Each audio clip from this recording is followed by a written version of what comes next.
Hello guys, welcome back to my channel. म हजुरको माइजु अर्पणा केसी स्वागत छ हजुरलाई मेरो च्यानलमा।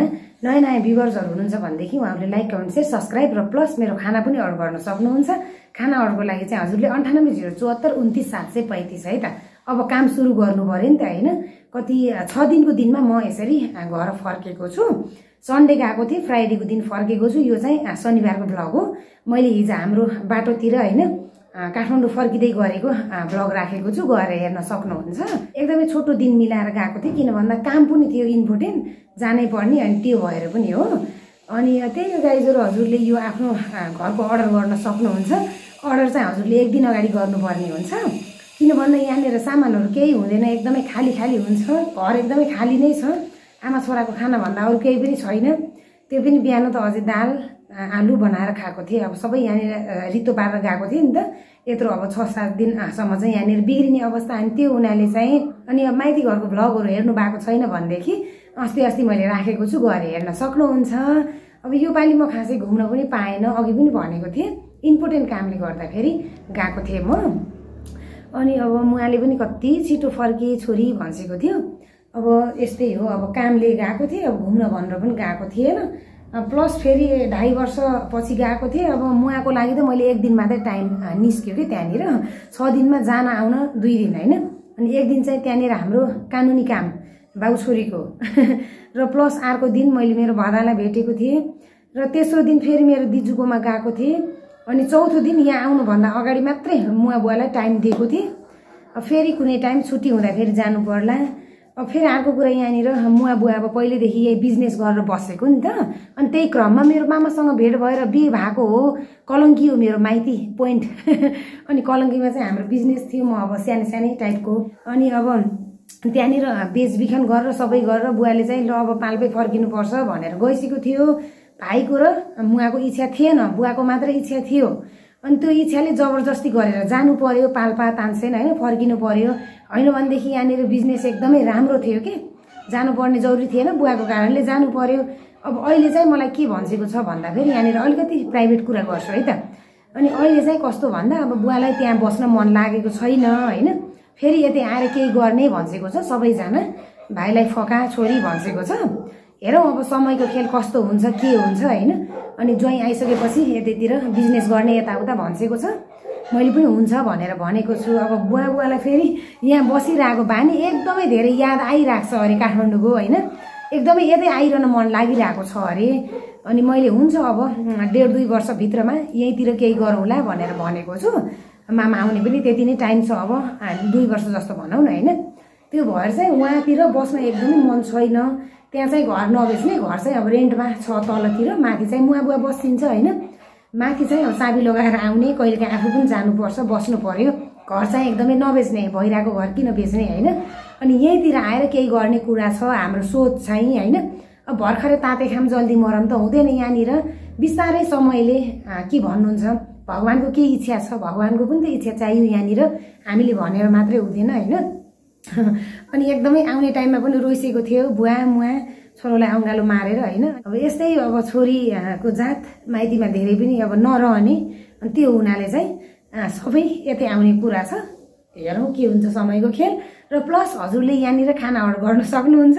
हजुरको आफ्नै घर फर्स्टमा पनि भनेको छु, अब मेरो यो व्यापार हो, व्यापारको कुरा त मैले यहाँनिर जारी राख्नु पर्यो, भनिरहनु पर्यो हैन। अब कति दिनसम्म त यहाँनिर म बाहिरै अब माइतीतिरै टुरमा घुमिरहेको थिएँ। अर्डर पनि आएको थियो मलाई। हिजो फ्राइडेको अर्डर पनि थियो, अस्ति के भन्नुहुन्छ मङ्गलबारको अर्डर पनि थियो। अनि नानुहरूले चाहिँ त्यहाँनिर भ्लग हेर्न भ्याउनु भएको रहन्छ, अर्डर गर्नु भएको थियो यो दिनको लागि माइजु भनेर। अनि मैले चाहिँ नानु बाहिर छु म भने हैन। अनि अब चाहिँ हजुरले अर्डर दिन सक्नुहुन्छ। अनि त्यही हो गाइजहरु, भर्खरै खानपिन गरियो। शनिबारको दिन भाँडासाँडा यताउता सबै क्लियर भयो। अलिकति नमजा पनि लागिरहेको छ। मुवा बुवाको काख छोडेर आइरहेको छु। अब जिम्मेवारी पनि यहाँनिर हुनु पर्यो आफू पनि हैन। सधैँभरि माइतीमा बसेर पनि हुँदैन, काम छैन। र आज शनिबारको भ्लग के कस्तो यहाँनिर गरिरहेको छु त्यो हल्का फुल्का देखाउँछु। र प्लस हजुरहरूलाई पोइन्टको कुरा जानकारी, म यहाँनिर घर आइपुगेको छु भनेर यसरी भ्लग बनाइरहेको छु। किन भन्दा मेरो रेगुलर दिदीहरू बाबुहरू नानी बाबुहरू हैन अर्डर गर्नुहुन्छ नि त। यत्रो दिन अर्डर गर्न भएको थिएन, म बाहिर थिएँ। अनि त्यो हुनाले चाहिँ भिडियो हेरेर इन्जोय गरिदिनु है त। भर्खरै यहाँनिर खानपिन गरेर भाँडाकुँडा यसरी क्लिन गरेको छु गाइजहरु। तातो पानी खानु पर्यो। हजुरले यसरी आफ्नो घरमा अर्डर गर्न सक्नुहुन्छ। हेर्नुहोस् त केही छैन, हजुरले अर्डर गर्नुभयो भनेदेखि चाहिँ मैले मजाले लिएर आएर हजुरलाई मिठो गरी बनाएर पठाउँछु। अब यो जाडो महिनाभरि तातो कफी तातो पानी हेर्नुहोस् न गाइजहरू, छोरो कति ज्ञानी छ। मुवाले आउने टाइममा नातिको लागि भनेर पैसा दिइसकेको थियो हल्का, अनि छोरोले फेरि कहिले पनि त्यो नचाहिने चिजहरूमा खर्च गर्दैन।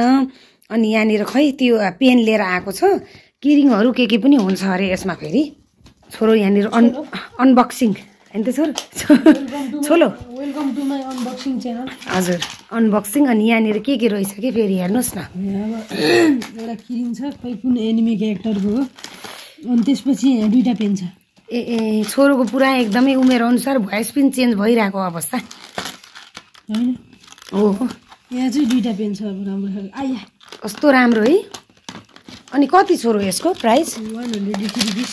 150 180 80 180। ल 180 को गाइस यो प्याकेट चाहिँ दुईवटा पेन अनि एउटा किरिङ पनि आउँछ। किरिङ देखाउ त। यस किरिङ चाहिँ केमा राख्ने, ब्यागमा? नचाहिने खालको रहेछ। छोरोले फेरि मलाई यस्तो खुसी लाग्छ त्यो पैसाहरू होइन देख्यो भनेदेखि चाहिँ यहाँनिर एकदम के चाहिने चिज मात्रै लिन्छ कि उसले। अनि अर्को फिङ्गर के लिएको थियो नि छोरो, यो फिङ्गर स्लिप्स यो चाहिँ गेम खेल्नको लागि यहाँनिर अब छुट्टीको टाइममा होइन गेम खेल्छ छोरोले। अनि 2 प्याकेट लिएको रहेछ। अनि बाँकी पैसा फेरि मलाई मम्मी यो राख्छु हजुरले ट्युसनको लागि दिनुपर्छ भनेर फेरि मलाई दिएको छ। अनि 100 रुपियाँ चाहिँ आफूले राखेको छ। अब ट्युसन जानुपर्छ भोलि सन्डेदेखि। हस् गङ्गा म्यामसँग म कुरा गर्छु। कस्तो नभए वाउ। अनि यसमा इन्क राख्ने हो? इन्क एउटामा चाहिँ अर्को पर्दैन। यो पनि यो आयुष दादाको थियो नि यस्तो है, गेम खेल्दा फेरि युज गर्ने। एउटाको 50 हो? 40। एउटाको 40। यस्तो। अनि त्यो चाहिँ के गर्ने, औलामा लगाउने हो? त्यत्रो मेहनत गर्ने गेमको लागि? वाउ धेरै।